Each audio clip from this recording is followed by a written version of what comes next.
What's poppin', y'all? Welcome back to another episode of NBA Weekly. I'm your host, Pee Wee the Plug, number one Knicks fan in the world. And tonight was opening night.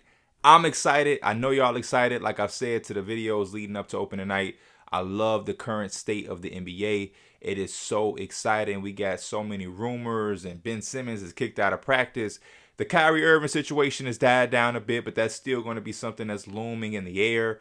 A couple of hours ago, I saw an article come out of a headline that Damian Lillard doesn't want to leave Portland, so that makes things even more interesting. Malcolm Brogdon got a contract extension, which takes the Pacers off the table for a Ben Simmons trade potentially. We got Aiden and the Phoenix Suns and that drama going on. And now, to top it all off, we actually have the games too. So tonight, opening night, first game, the Brooklyn Nets against the reigning champions, Milwaukee Bucks. They had their ring ceremony in front of all of their beautiful fans who have earned that ring along with that team. That city has been behind that team for a very long time now. So to see them finally be rewarded with a championship and have the full-blown parade during the summer. And now we got the ring ceremony, the nice white warm-up suits with the gold outlining, the beautiful rings that have been circulating all around social media. Just a great way to open up the 75th anniversary season of the NBA. And it was a good game. It was a really good game. The Milwaukee Bucks, just sharp, which I don't want to say I was surprised, but at the same time, I was a little surprised because at the end of the day, there's a human element to basketball. So what I was thinking was that they would be a little bit relaxed, maybe head still in the clouds a little bit. It's an emotional ceremony to win a championship in front of your home crowd, to get the rings. Everybody seeing Giannis and knowing what his franchise has gone through, knowing what he is going through. A lot of their players share similar stories. Chris Middleton wasn't a sexy household name. Neither was Giannis. There isn't a number one pick that they had that was crowned or champion anything. Everybody that's a part of that championship and that organization right now has kind of got it out the mud and have been an example of, grinding and really working towards that. So I thought that the emotions would run a little high. Like I said, head maybe still be in the clouds, a lot of emotions flowing, but I was wrong. And the reason I was wrong and what I failed to remember is that teams go as their best player. And it was evident tonight with the Bucks. The Bucks came out and you saw that this team has still Giannis's DNA all through it. Like, they came out sharp, they came out hungry, they came out with an extra chip on their shoulder with something to prove, which is understandable because this was a game that a lot of people were saying a statement game or anything like this team just didn't win a championship. A lot of people were like me, still picking Brooklyn even though they don't have Kyrie Irving, thinking they were going to come through and spoil the ceremony or whatever. Because of how the last time they played ended. I thought Kevin Durant would come out hungry. The Nets would want to prove something like, hey, we are this team. Even without Kyrie, we can hang and beat the big dogs, and we're going to be the team that everybody should be chasing. But I like I said, I was completely wrong. The Bucks came out the way that only Giannis would. This is a guy, again, like I said, out of the mud, nothing handed to him, not the sexy number one overall pick, literally earned everything that he's gotten thus far, and even still with reaching the highest mountain or feat, is still hungry. And the Bucks showed the same thing.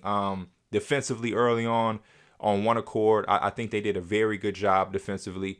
And offensively, Giannis looked dominant. He really looked dominant on both sides of the floor. I mean, we seen him shoot a pull-up three, I believe, in one play. He shot a three. And then on the very next possession, down the court, he got a block. And they took advantage of a lackadaisical Brooklyn Nets team who came in very casual, very you would think that they had won the championship for whatever reason. A lot of guys who I think have points to prove on that roster kind of was real laid back, no real hunger or fight, which was disappointing. It was disappointing. Early on in that game, it was good because these are two top dogs with supreme talents on the floor. At all times, you have a legitimate all-star MVP caliber player on the floor, James Harden, Kevin Durant, Giannis Antetokounmpo, Even the guys who maybe not MVP caliber players, Chris Middleton, Drew Holiday, those are still top tier talented players. So because of the talent, it was good.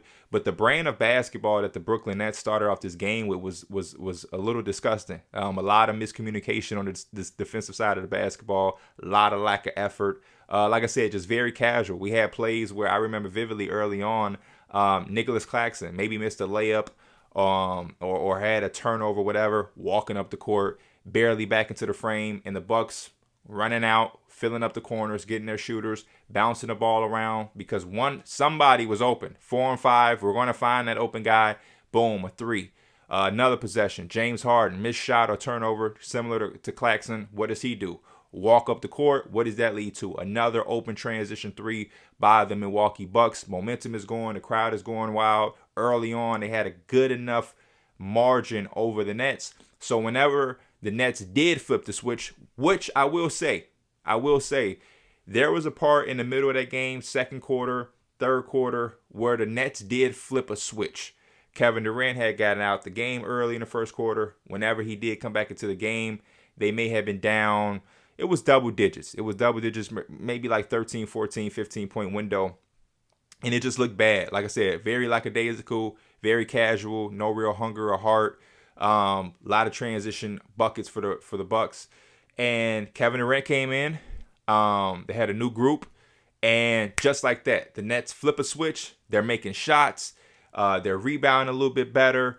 They're more fluid. And before you know it, it's not a double-digit game anymore. It's a 3-point game. You know what I mean? And it felt like every time they would flip a switch just like that, real quick, get right back into the game, but they would use their entire momentum just to get back into the game, but they would never regain the lead or, give themselves control over the game. And that's the scary part about teams that do that. The teams that come in and they aren't sharp right away, they aren't focused right away, they aren't making the extra plays to go get an extra rebound, an extra possession. Those teams try to flip a switch, and before you know it, it's too late. You've absorbed all your energy and momentum into fighting yourself back into the game. Now that extra push and extra gear you're going to need to, put the cherry on top to potentially win the game, you kind of gassed out.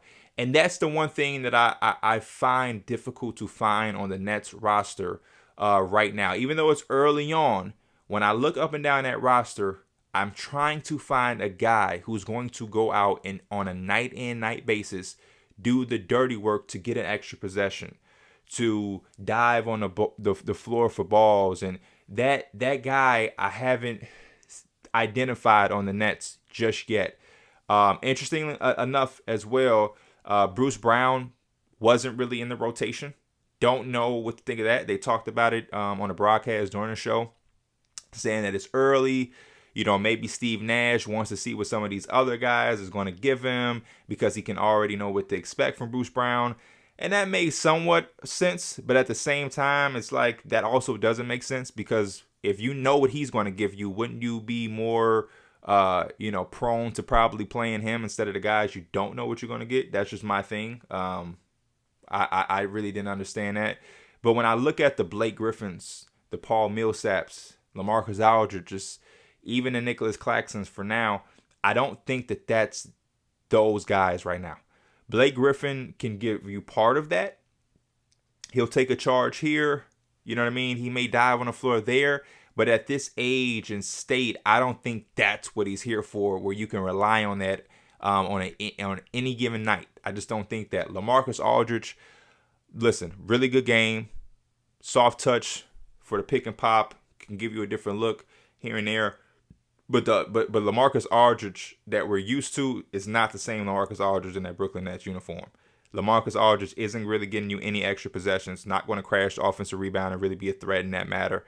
Defensively, I don't know what you can count on to get out of him at all. I mean, we saw that in San Antonio where he was just out there, really. They already have a hole in the interior an interior presence, offensively and defensively. I mean, Nicholas Claxton is a guy that you can hope potentially springs over the course of a season into some type of presence in the paint where you can see potential of him maybe being somewhat of a stabilized rim protector, a lob threat for James Harden, of course. I see the flashes in that there, but I don't know at what status will it be? Will it be enough? And then outside of him, are you confident and comfortable enough to only have just Nicholas Claxton? No disrespect to Nicholas Claxton, but this is a team where you're going to play a Giannis Antetokounmpo, in a series to ultimately have to go to the finals.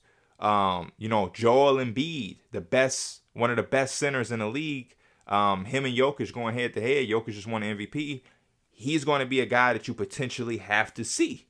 And if you have these all-star MVP caliber players that you're going to have to go through to get to the NBA Finals, and their domain is the paint, I have to be worried, especially if on the offensive side of the basketball, you're not going to have Kyrie. As good as Harden and Durant is, having Kyrie makes them like a cheat code. But when you take them out, it makes them a little bit more realistic. And it makes it a little bit more pressure for the other guys to deliver. Patty Mills off the bench was magnificent. Came out the gate 5 for 5 and 3, 15 points. That was a good sight to see for them. That's a nice little scoring punch off the bench. He's going to be able to get some shots up.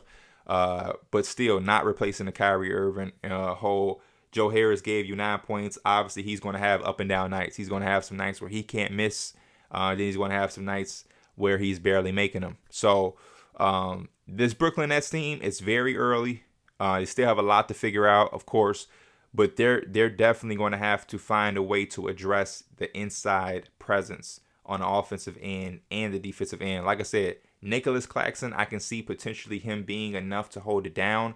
But when you look at that bench and you look at anything after Claxton, Paul Millsap at 5, it isn't the same as a Jeff Green. Just because I'm not seeing it. LaMarcus Aldridge, I don't know if that's reliable enough. And then it puts so much pressure on Kevin Durant to have to be your number one scorer. He has to be impactful defensively. And you're also going to ask him to go out and fight for offensive rebounds to get extra possessions. That's just a little bit too unrealistic to ask of a player of Kevin Durant's stature, especially at this point in his career. Like I said, very early for them, but it's still something that's going to be a problem that's going to come up. I'm sure of it. But they did shoot 53% from 3, which was outstanding. The downside to that is they shot 56% from the free throw line. So they almost, to put this into perspective, they almost shot the same from the free throw line and the three-point line. Those two categories, as far as percentages, should never be close to each other. They shot 3% more from the free throw line than they did from 3. That is atrocious. And they're too talented and too good of a team to be shooting that bad. They don't have any glaring guys that are just downright terrible from the free throw line. KD is literally elite. James Harden elite. Joe Harris elite. Even though Patty Mills is a capable shooter at the free throw line. LaMarcus Aldridge has always been solid. Blake Griffin, he started off. Blake Griffin is a solid free throw shooter, so they have to get that together. 56% from the free throw line is not going to cut it. 44 rebounds. The Bucks really beat them in almost every category. They out-rebounded them by 10. The Bucks had 54 to their 44. 12 turnovers. The Bucks only had 7. 12 isn't bad. 12 is not bad at all. But the Bucks 7 is great. I mean, y'all know me. I love limiting those turnovers to under double digits. I think if you rebound solid like the Bucks did, you keep the turnovers less than 10, that's a recipe to win. And on top of that, they out-assisted them. They had 19 assists as a team, the Brooklyn Nets. The Bucks had 25 assists. And 8 of those 19 assists that the Bucks had really came from James Harden.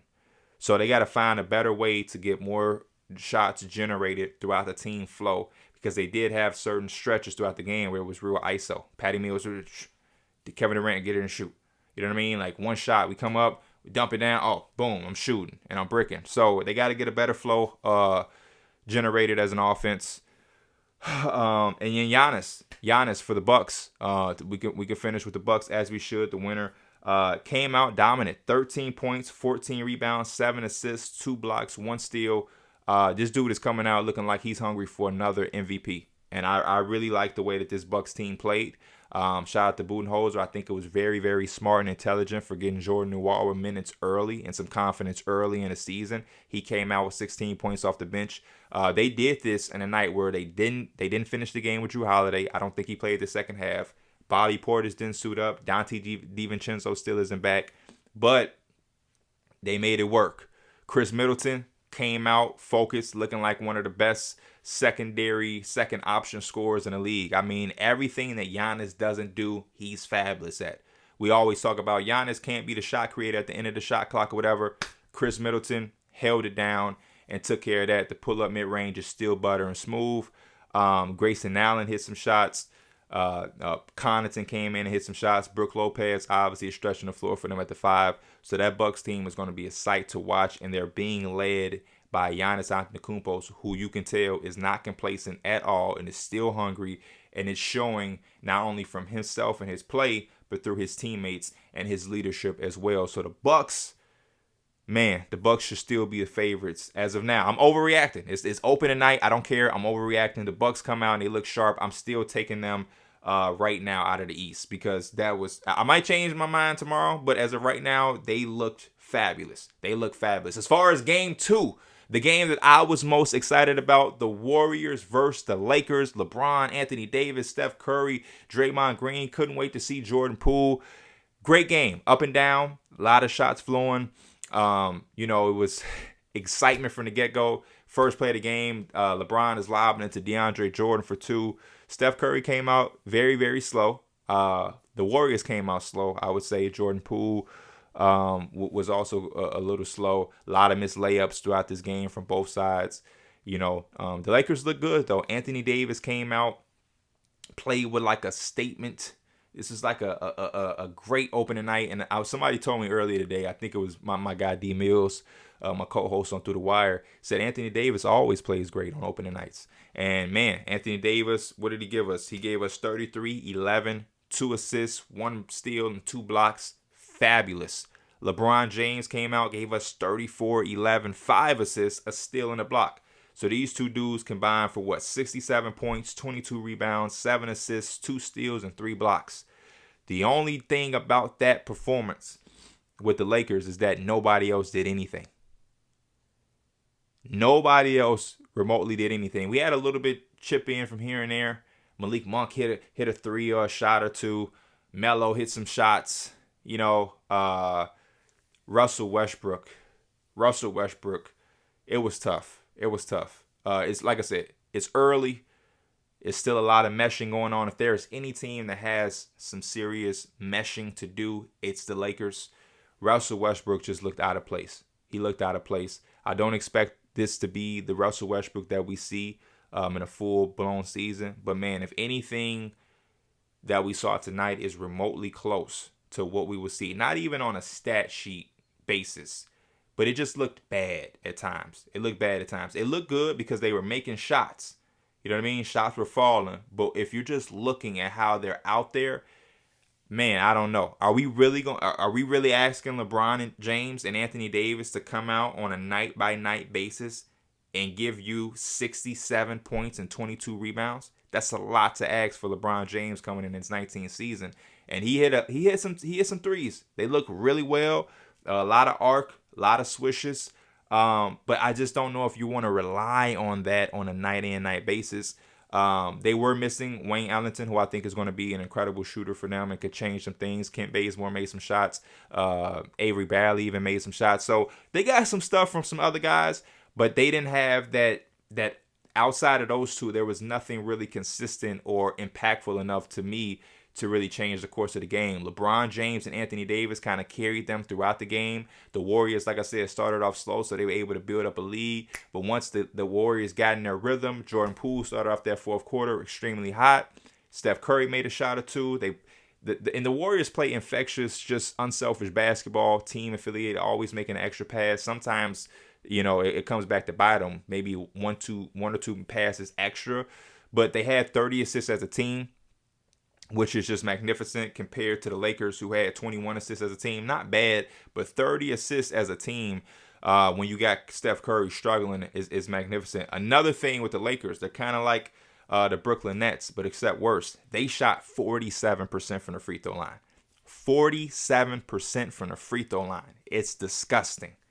47% from the free throw line, people. Let me say that again. 47%.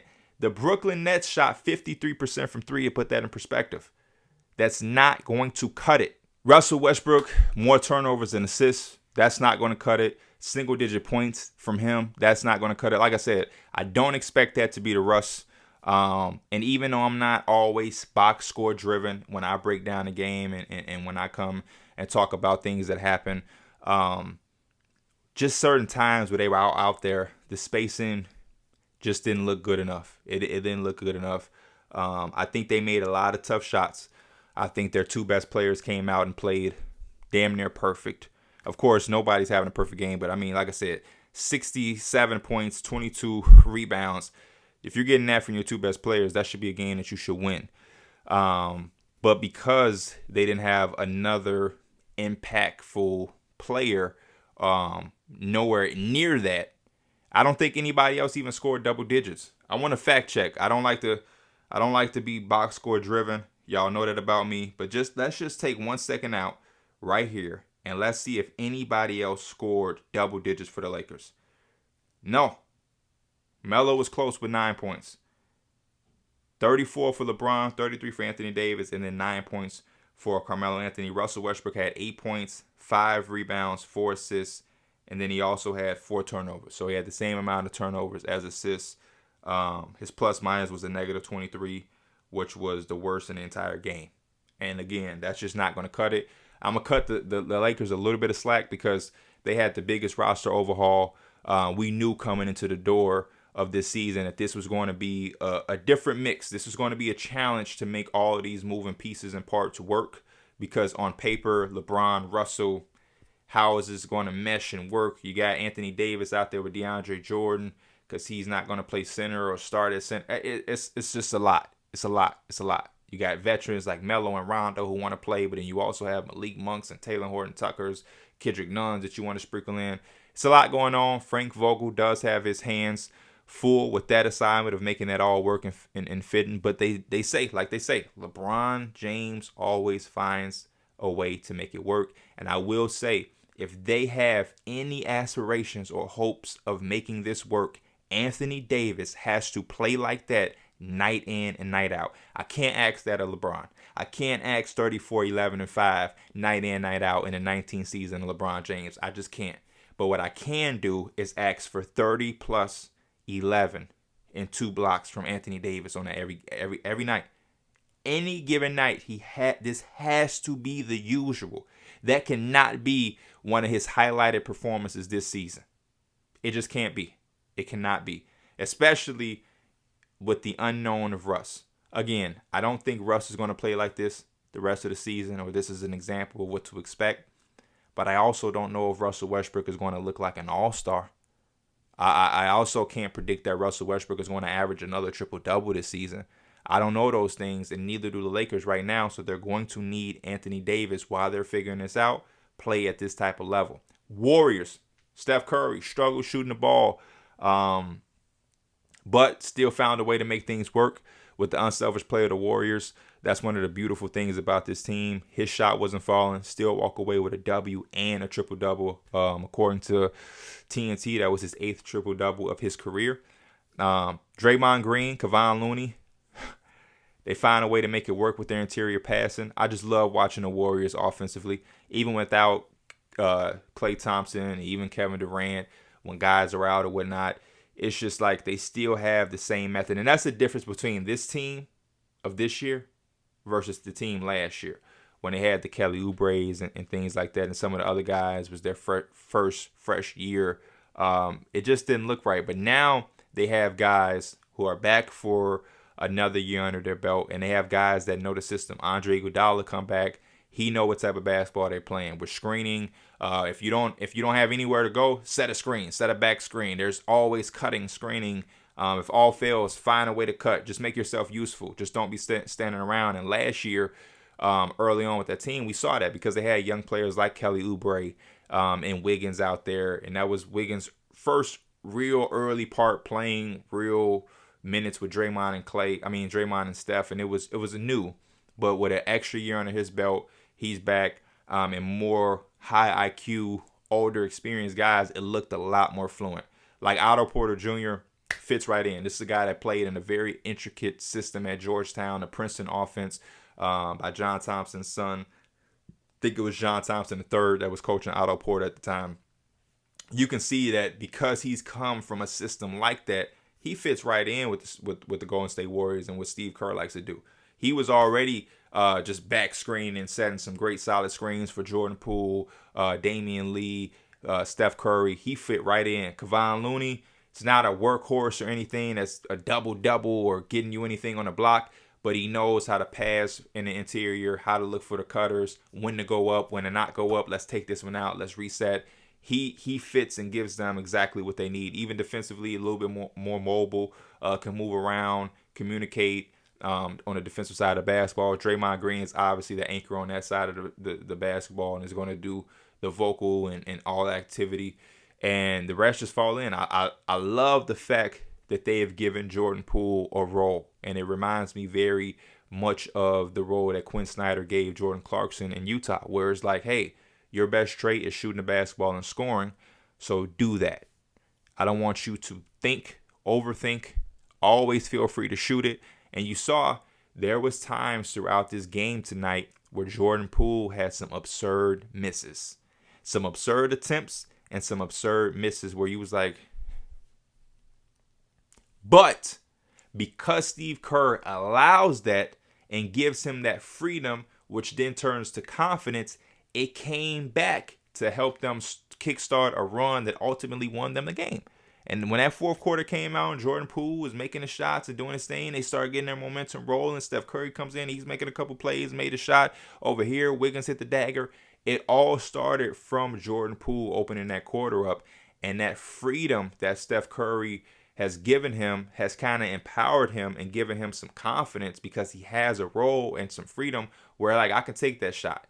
I don't have to look over my shoulder like, oh, man, or be worried of coming out because coach has already gave me that green light. And it's the same thing Quinn Snyder did for Jordan Clarkson, which ultimately propelled him into winning the Sixth Man of the Year and gave him a real legitimate role on Utah that turned out to be very big for them in certain games and even in the playoffs. And I love the fact that they've given that assignment to Jordan Poole because it's unlocked a different player in him that we all love to watch. Whether you were a Laker fan or a Warrior fan tonight, we all were excited to watch Jordan Poole hoop at the same way we were during the preseason.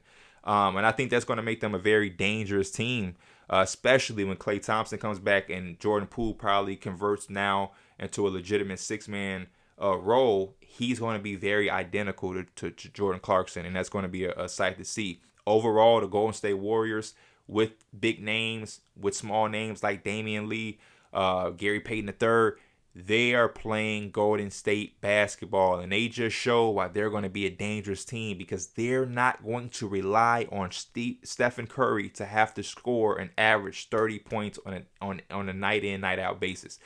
Now, yeah, he's probably going to average a lot of points, but they just proved already in the first game of the season that they can beat a team as good as the Los Angeles Lakers with Steph Curry struggling. And I think that's going to be a very significant thing to watch as the season progresses and go on, especially when they start to get Klay Thompson back into their rotation. Quick things before we get up out of here. 45 rebounds for the Lakers, 50 for the Warriors.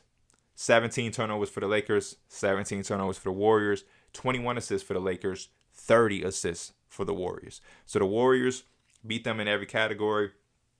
They shot the ball from three pretty similar. Golden State shot 36%.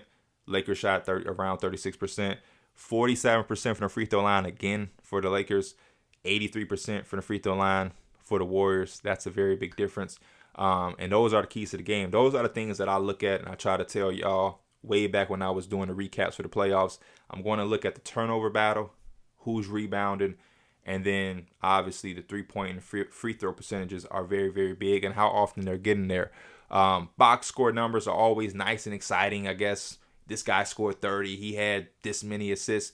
But there are certain things and traits to look at in the box score, the traditional box score, along with the eye test of watching the game that are going to show you. And the recipe to win is to rebound the basketball, limit your turnovers, and share the basketball, fluently throughout the game as a team. And that's exactly what the Golden State Warriors did, and that helped them escape this first opening night in Los Angeles with a W.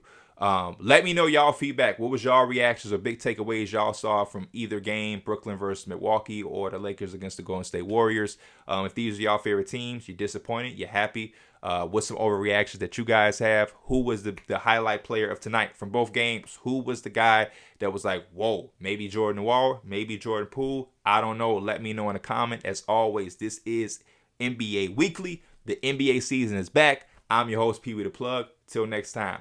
Peace.